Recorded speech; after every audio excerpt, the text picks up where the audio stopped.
Qui c'est ce connard? Armée des États-Unis, division des Marines. Écartez-vous. Alerte kilomètre 19, contact avec un ennemi sur Country Road. Demande de rapport d'urgence. Il faut qu'on retourne à la base au plus vite. On se tire. Peu après, le shérif de la ville, Hood, arrive sur les lieux. En voyant le carnage, il perçoit immédiatement que ce n'est pas un simple vol à main armée. Alma, il nous faut des renforts. Et une ambulance. Il y a beaucoup de victimes. Je répète, il y a beaucoup de victimes. Il se rend alors à la base militaire voisine pour enquêter, mais est stoppé par les gardes en raison de l'absence de rendez-vous. Face à la lenteur bureaucratique, il ne peut plus supporter et dévoile son identité, exerçant une pression directe sous prétexte d'enquêter sur l'incident.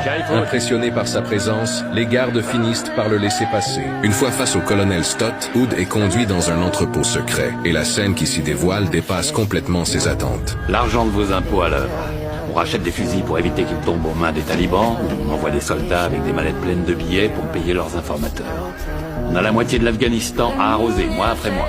L'argent inutilisé doit être retourné aux fédéraux pour être dépensé pendant la prochaine guerre. Je vois. Ça vous ennuie? Je n'aime pas les conflits, mais quand on me demande de me battre, je me bats.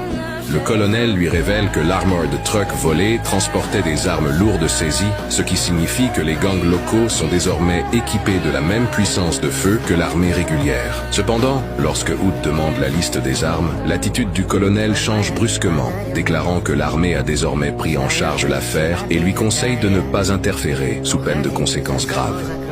C'est vrai, mais ces fusils peuvent se retrouver dans les rues de ma ville. Et si c'est le cas, vous aurez le droit de répliquer. Personne n'aura la patience de s'embarrasser du shérif d'un trou perdu qui se la pète. Cette confrontation de pouvoir se termine par le départ courtois de Hood de la base. Mais personne ne perçoit sa véritable intention. Il passe un appel, révélant que l'enquête n'était qu'un prétexte, et que son véritable but était d'infiltrer la base pour récolter des informations internes. Ils déplacent des pelletés de fric, des millions de dollars. S'ils déplacent des fortunes pareilles, ils doivent aussi avoir des systèmes de sécurité dignes de l'armée. Ouais, si seulement on connaissait un hacker quelconque qui pourrait pirater leur réseau.